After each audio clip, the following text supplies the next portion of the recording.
This is my 20-plus-year-old joiner, and today it's getting a serious upgrade.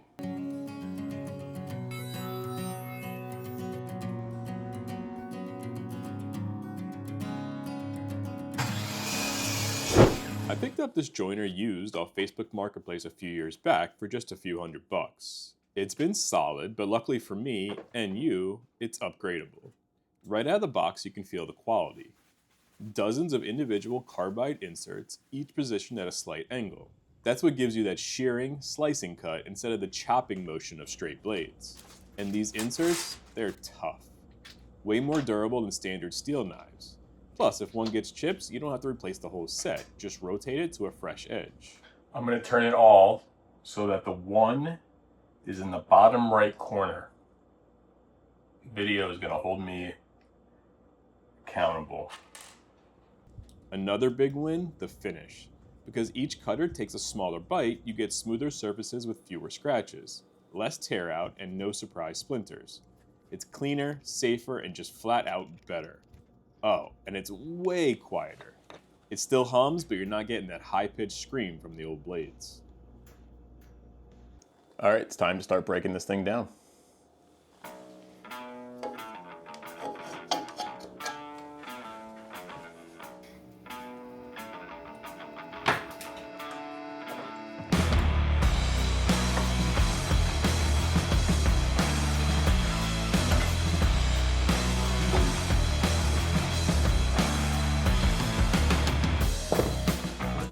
Since this is 20 plus years old, let's start by spraying some silicone dry lube.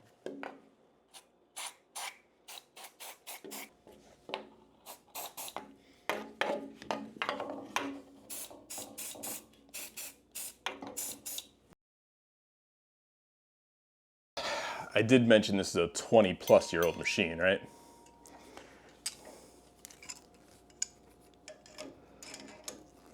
Don't laugh at me.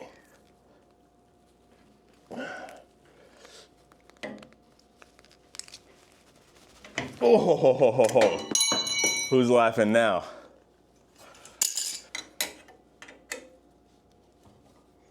Me, that's me. Had to double check that I actually got it off, but it's me, I'm laughing now. Woo!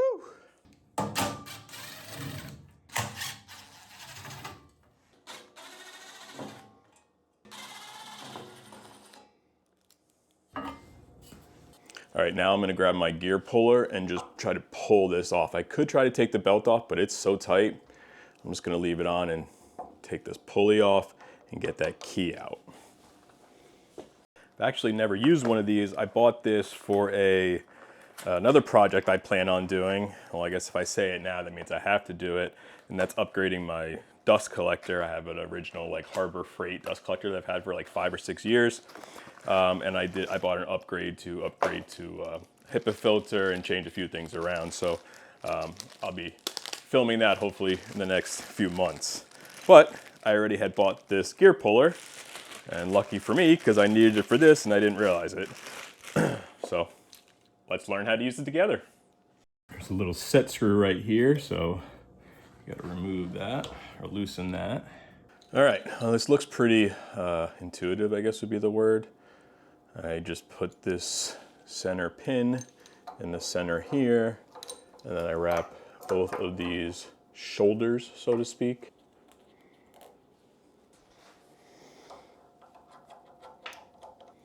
It's coming off. I don't know how you do this without this. I'm sure there's a way, but I don't think I'm smart enough to figure that out. I got this one on Amazon, I'll link it below. But I believe they're also sold at Harbor Freight, so it's just a one-off job. It's easy to do that.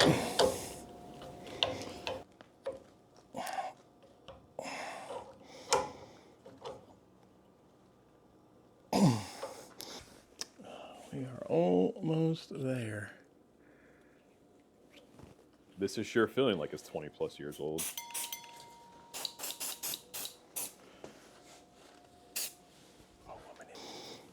I hope this thing doesn't explode at me. Hey guys, Brian here from 45 minutes or so from when you just saw me, real time of course. Well, mistakes were made. I got to get that belt off. I thought I could leave it on. I was wrong. So my first time doing this, and I could have cut this part out, but I thought watching me struggle was not only funny, but can maybe help you. So what we're gonna do is loosen the bolts on the motor, lift it up so we have a little less tension on the belt, and remove that. My problem was the belt is so tight that it's pulling it down, and the pulley doesn't want to come off. So let's fix it. Not sure if this is the right thing to do or not, but I figured I'm gonna mark it before I loosen it so I know where this washer and bolt go.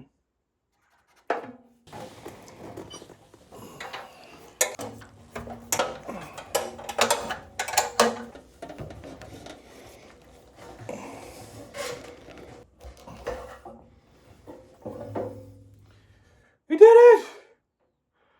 We did it. We did it.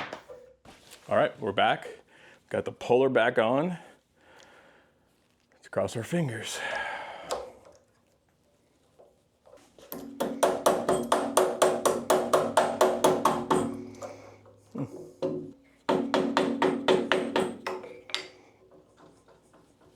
Did I mention this is 25 years old?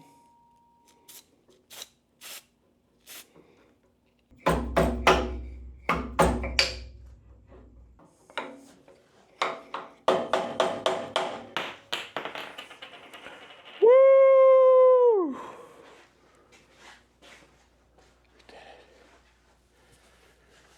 We did it. Now it's time to pull out the old CutterHead. And let me tell you, this thing hasn't moved since it left the assembly line over 20 plus years ago. First step, start removing the bolts. These hold the bearings and CutterHead in place.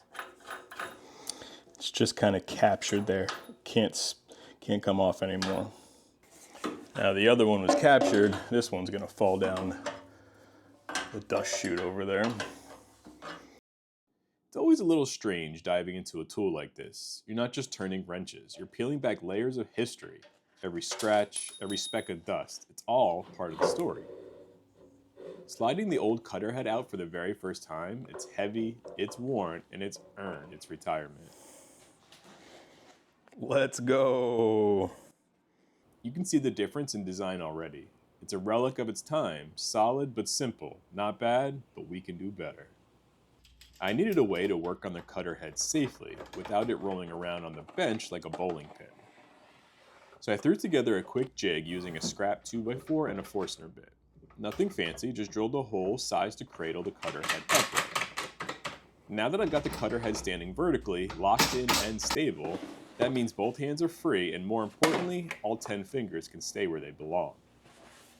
Making a jig like this is my go-to move whenever I need an extra hand in the shop.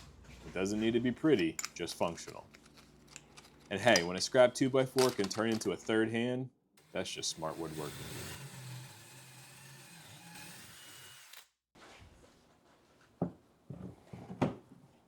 I had planned to use a gear puller to pop off the old mounting plate, but the arms wouldn't fit in between the bearing and the head. So, time to improvise. Try not to cut myself here. That worked. How about that? Not bad. The new helical head came with new bearings, so I don't have to worry about that. I just needed this because that's the mounting hole for my jointer. Did I mention this is a 20-plus-year-old jointer? Sometimes in the shop, you just got to adapt. The right tool for the job is great, but a tool that gets it done without breaking anything, yeah, give me that one every time. She come and knock on your door, knock on your door. Yeah, Brian, that's the way to make it, to get the audience stay. Sing a 1970s theme song. I'm sure that'll really relate with the youth trying to get into woodworking.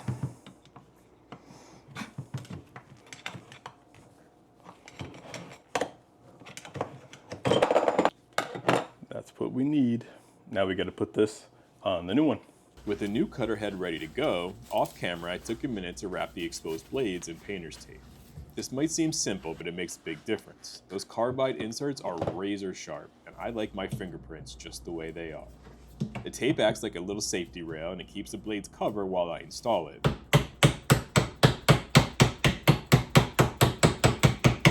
one of those small steps that's easy to skip until you wish you had.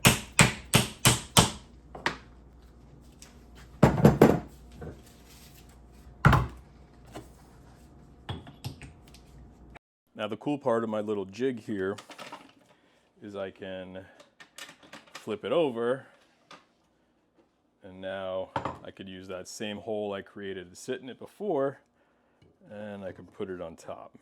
Now I can hammer this.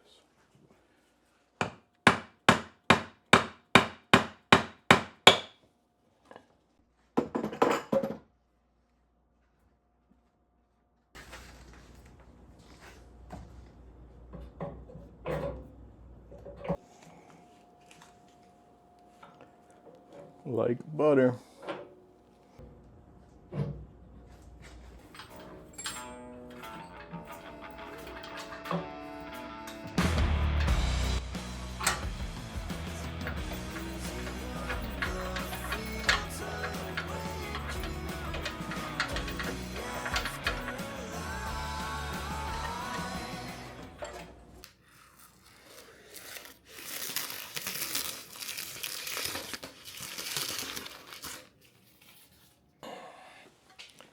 All right, now it's time to add on this 50-pound fence. Did I mention this thing is 20 plus years old?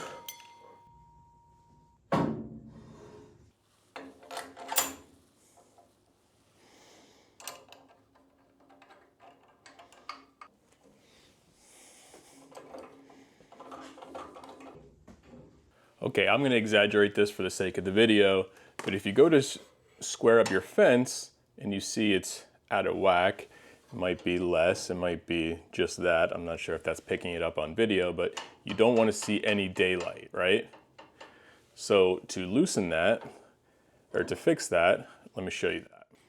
So I guess all jointers would be a little bit different, but on my jet jointer right here, this is what you want to turn, and that'll take the fence to tilt in and out. And this would also be what you'd want to use if you're going to do some sort of bevel cut.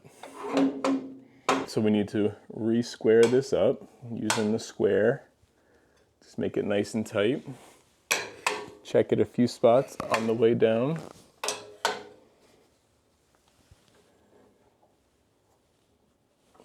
And of course come back and recheck it just to make sure it didn't shift at all. Looks good to me. I think we're about ready for a test cut.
All right, so what that first test cut told me is that this outfeed table is too high.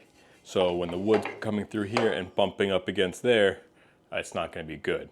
So what I'm gonna do is I'm gonna take another piece, a fresh piece, come in here, cut about an inch, inch and a half or so, stop, turn the machine off, and then we're gonna adjust the outfeed table from there.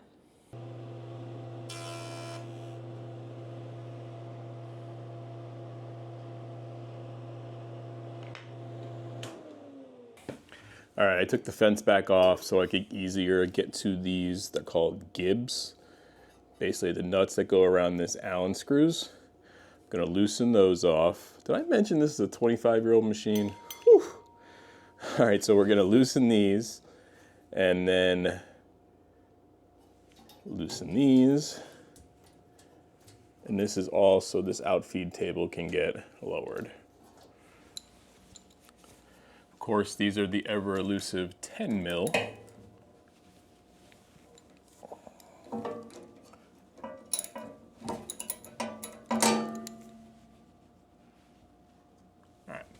So we're actually not messing with these, we're just loosening them, I believe.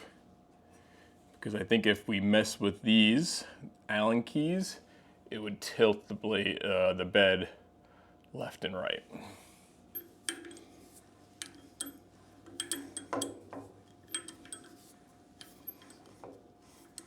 So what I'm doing here is I'm lowering it more than I know I need to, now that it was way too high before. So now I will be able to, once again, run this over, about 1.5 inches, stop, turn the machine off, and then check it again. All right, let's give it a go. You thought I was gonna do it. That's not safe. Come on now, safety first.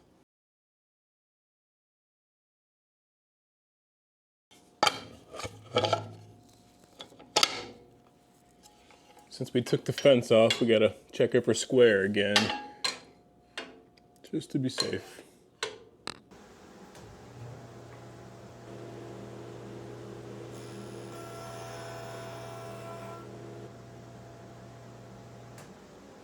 All right, so after unplugging it, I'm gonna remove this again. And then we're gonna bring this up to here. And you can see a large gap. And we're gonna raise the outfeed table until it meets that bottom of that wood. With the cutter head installed, it was time to dial in the outfeed table. I went back and forth a few times, making small adjustments until I found that sweet spot, where the blades just kiss the edge of the straight edge without lifting or dipping. To double check everything, I grabbed my feeler gauges and I ran them across the joint. This step's all about precision, making sure there's no gap between the wood and the outfeed table. No rock. No rock, back and forth. The whole stand's flexing, but it's not rocking. Tighten this gib. Now this one would be a lot easier if all this was off again, but I'm gonna try to get to it without taking everything off again. Let's tighten these wing nuts as well. Let's see if I can find an extension. The only extension I could find was the one for my drill. Good. Nice and tight. With everything set up, aligned, and locked in, it was time for the moment of truth, test cut. I grabbed a piece of curly maple, and I ran it across the joiner and let the new cutter head do its thing. And right away I could feel the difference, smooth, steady, and much quieter. Once the cut was done, I checked the results. Face was flat, edge was square. I could talk through all the technical details, but honestly, I think the smile on my face says it all. It's one of those moments in the shop where everything just comes together, and the tool just works the way you wish it always had.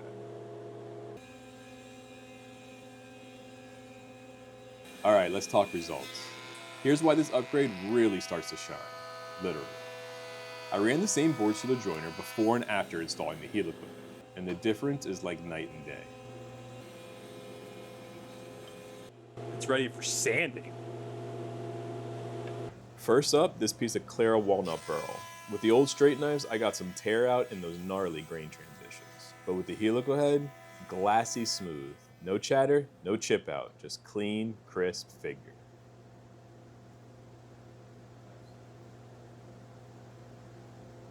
Next, Hadoop. Beautiful wood, but brittle and prone to tear out. The straight knives left a rough, almost fuzzy surface. After the upgrade, it came out with a consistent finish that felt like it had already been sanded. By the way, this is one of my favorite push sticks for the jointer. It's actually a rubber grout float. I'll link it below, but I have a little magnetic hook and I just keep it back here. And finally, this epoxy and maple burl blank. With the old head, the epoxy chipped out and the burl lifted out in spots. With this Helical head, the cut was so smooth it looked polished, like a hot knife through resin. This wasn't just an upgrade, it was a transformation. Especially if you worked with any kind of figured, delicate, or exotic woods, or epoxy even, a Helical head is a game changer. So for the price of $300, which is what I got the jointer for on Facebook Marketplace, and a few hundred more for the Helical head upgrade, I've turned this old jointer into performing like a modern, high-end tool without spending 3,000 plus. Sometimes it's not about buying new, it's about making what you have better. Thanks for watching, and I hope to catch you guys next time.